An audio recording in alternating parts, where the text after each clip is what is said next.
કરીશું અને હવે ભમરાનું ગુંજન કરીએ. શ્વાસ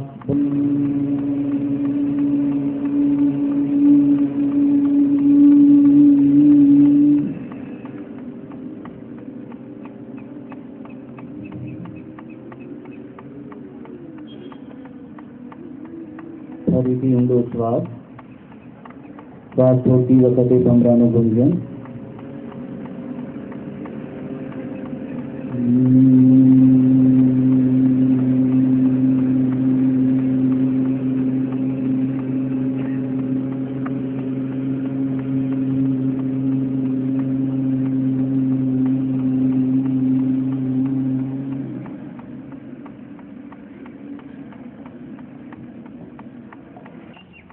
હવે જે છે તે બીજો પ્રાણાયામ છે કપાલભાતી. કપાલભાતી માટે આપણે તૈયાર રહીશું. કપાલભાતી પ્રાણાયામમાં આપણે શ્વાસ લેવાનો નથી દોસ્તો, પણ હોય છે લીવરની જે તકલીફ હોય છે આ બધા માટે આ પ્રાણાયામ, હૃદયના શક્તિ માટે, હૃદયના જોમ માટે પણ આ પ્રાણાયામ બહુ જ ઉપયોગી છે. જેને હૃદયની વધારે તકલીફ હોય એ આ પ્રાણાયામનો અભ્યાસ ધીમે ધીમે કરશે, ઝડપથી કરશે નહીં. આપણે શ્વાસ છોડવાનો છે, પેટ દબાવવાનું છે. દાખલા તરીકે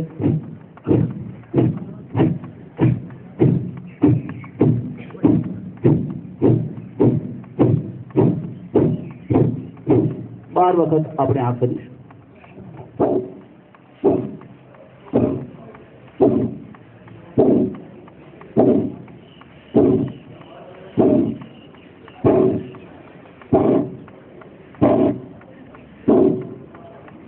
ઊંડો શ્વાસ લઈશું.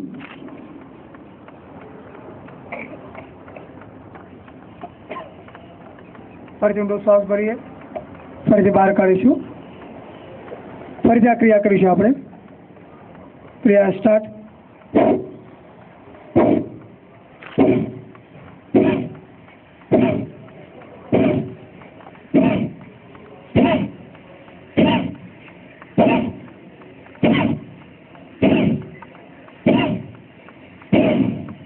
ઊંડો શ્વાસ.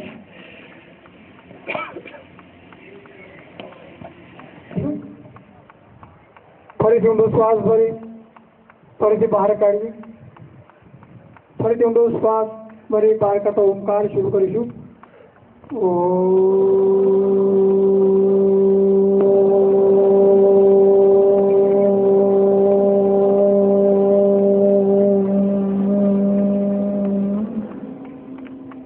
ફરીથી શ્વાસ ભરીએ.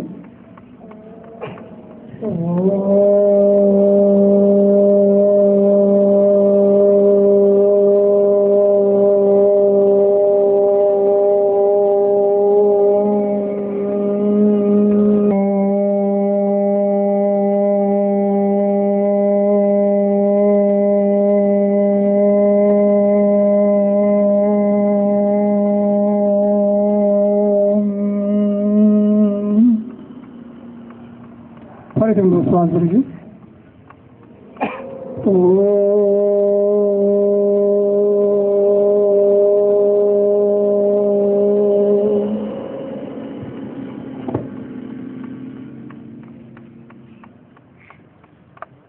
છે એનામાં જ્યારે સોનો ઉચ્ચાર થાય ત્યારે હમ સો હમ સો હમ સો હમ સો હમ સો હમ સો હમ સો હમ સો હમ સો હમ સો હમ સો હમ સો હમ સો હમ સો hum so hum so hum so hum so hum so hum so hum so hum so hum so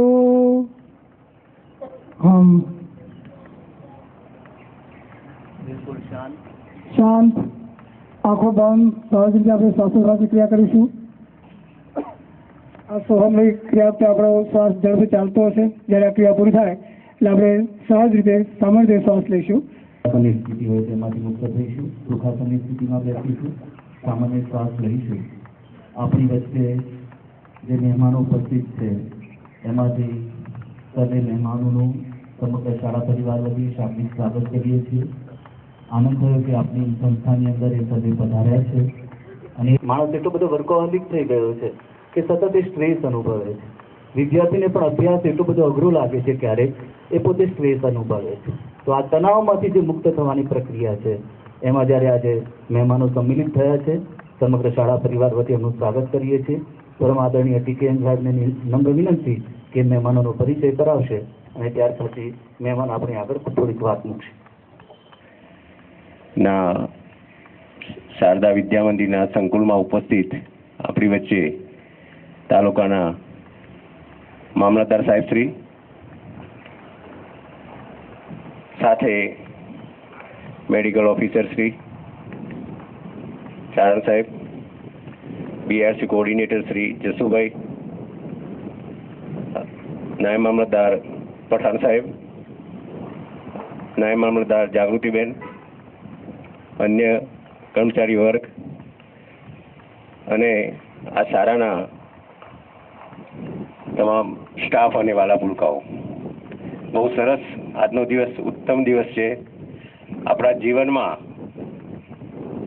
વધારે પ્રગતિ અને સુખ શાંતિ માટેનું આ એક મુખ્ય, જે મનને શાંત રાખવા માટે અને શરીરને તંદુરસ્ત રાખવા માટેનો યોગાભ્યાસનો આ વિશ્વ સ્તરે આજે સૌએ અનુભવ કર્યો છે અને ભવિષ્યમાં આ રીતે આપણે ચાલુ રાખીશું તો આપણું જીવન સુંદર બનશે. આજે આપણને સૌને અહીંયા આનંદ પણ થયો છે અને ઘણું જાણવા પણ મળ્યું છે. આપણી વચ્ચે માનનીય મામલતદાર સાહેબ છે, એ આપણને આ પ્રસંગે વધુ માર્ગદર્શન આપશે. મામલતદાર સાહેબ. તમામ વિદ્યાર્થી ભાઈઓ બહેનો, શાળા પરિવાર, ઉત્સાહી એવા પ્રિન્સિપાલ શ્રી, શિક્ષકગણ, ઉપરાંત તાલુકામાંથી હાજર રહેલ સરકારી એજન્સી જેને કહી શકાય, અમારા મામલતદાર કચેરીના કર્મચારી મિત્રો, શિક્ષણ જગતના શાળામાંથી આવેલ પ્રાઇમરી સ્કૂલ કે પછી એની સાથે જોડાયેલ સંલગ્ન તમામ અધિકારી મિત્રો. એકચ્યુઅલી એટલું સુંદર વાતાવરણ છે કે કઈ વાત કરું. આંખો ખોલી એટલે સામે સુંદરતા સિવાય કશું દેખાતું નથી. સરસ મજાના પોશાકમાં સુંદર મજાના બાળકો સામે બેઠા છે. આજુબાજુ પરમાત્માનું જે સર્જન છે અથવા તો પરમાત્માની જે દેન છે, સરસ મજાના વૃક્ષો છે, વૃક્ષો પર પક્ષીઓ છે, પક્ષીઓનો અવાજ તમે સાંભળો છો. It's really fantastic atmosphere. I'm really very happy.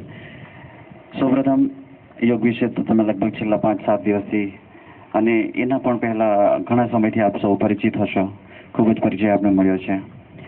અમે તો સરકારી ઓફિસોમાં કામ કરીએ છીએ. યોગ શું છે, એની સાથે જોડાયેલ વસ્તુ શું છે, પરિચય લેવા ઈચ્છે તો બી લઈ શકતા નથી. શ્રી સરસ મજાની વાત કરી કે આજનો યોગ છે તણાવનો યોગ છે. ટેન્શનનો એક પ્રકારનું વાતાવરણ તમે જ્યાં પણ જોશો તણાવ છે, કશું દેખાતું નથી. એમાં કદાચ સરકારશ્રીને એવું લાગ્યું હશે કે કંઈક એવું કરી કે જેથી આ બધા કર્મચારી મિત્રો છે એમને થોડુંક કંઈક એવી બાબતનો અહેસાસ થાય છે કે જે એમણે પહેલાં એમને કર્યો નથી. એના પ્રયાસ રૂપે એક યોગ દિવસ ઉજવવાનું કદાચ નક્કી કર્યું છે. એ કોઈના માટે નથી, આપણા સૌના માટે છે, આપણા પોતાના માટે છે. શારીરિક અને માનસિક બંને રીતે આપણને આનંદ મળે એના માટે છે. એના ફાયદા જ છે, ગેરફાયદા તો છે જ નહીં. આપણા યોગ ટ્રેનર શ્રીએ આપને ખૂબ બધું બતાવ્યું છે, સમજાવ્યું છે. પરંતુ એ સિવાય એની બહાર, એની પરિપ્રેક્ષ્યની બહાર જઈને વાત કરું તો સૌપ્રથમ પરમાત્માની અત્યંત નજીક એવા બાળકોને જોઈને I'm very happy. It's really fantastic morning, pink morning. સરસ મજાના વરસાદે થોડાક અમી છાંટણા પણ કર્યા છે અને વાતાવરણને કદાચ એ પણ વરસાદ પણ પોતે મેઘ જે છે એ પણ પોતે જાણે કે અંદર પાર્ટિસિપેટ કરવા માટેની ઈચ્છા વ્યક્ત કર્યો હતો એવું મને લાગ્યું હતું. સરસ મજાનું વાતાવરણ છે, એકદમ શાંત વાતાવરણ છે. આપ સૌ પણ બધા શાંત છો. It's really nice atmosphere. અમે તો કદાચ એક ફરજના ભાગરૂપે આવ્યા છે, પરંતુ એક હું એવું માનું છું કે શાળા શું છે તો આડવાત થોડી કરી લઉં. શાળા એ આજુબાજુ આપણે જોઈએ છીએ તો ક્યાંક ખાડા છે, ક્યાંક ટેકરા છે, ક્યાંક પથ્થરો છે, ક્યાંક જંગલ છે, ક્યાંક કાંટા છે, ક્યાંક ફૂલ છે, બરોબર છે. તો આ બધું પાર કરીને કોઈક જગ્યાએ જઈએ અને સરસ મજાની જગ્યા જોવા મળે એ શાળા છે ને શાળાનું પટાંગણ છે, શાળાના બાળકો છે, શાળાનો પરિવાર છે. વિશેષ આઈ થિંક ઘણો બધો સમય થઈ ગયો છે, પરંતુ આપ સરસ મજાના વાતાવરણમાં છો અત્યારે. આપના આચાર્યશ્રી, શાળા પરિવાર પણ એટલું જ ઉત્સાહિત છે. ખૂબ જ સરસ કાર્યક્રમ કર્યો છે. એકચ્યુઅલી અમે આપના અત્યંત ઋણી છીએ અને અમારે આપનો અત્યંત ખૂબ જ આભાર માનવાનો રહે. અમારી ઓફિસ, અમારું તંત્ર અને સમગ્ર જે અમારું સરકારી એજન્સી છે એના વતી આપ સૌનો ખૂબ આભાર માનું છું. શિક્ષકો અને આચાર્યશ્રી અને સમગ્ર પટાંગણ છે એમને બાળકોને ભણવાની સુંદર મજાની કામગીરી મળી છે. આપ સૌ ખૂબ સુંદર રીતે કરો. બાળકોને પણ સરસ મજાનું શિક્ષણ લઈને સરસ મજાની આ દુનિયામાં પોતપોતાનું સરસ મજાનું નામ એસ્ટાબ્લિશ કરો. તમે કીર્તિ કમાવો, ધન કમાવો, તમને ઈચ્છિત લાગે એવું સરસ મજાનું લોકોને ગમે એવું કામ કરો. બરાબર છે. ખૂબ પ્રગતિ કરો અને ખૂબ ધન કમાવો. ખૂબ જ સારું જીવન જીવો. Thank you very much.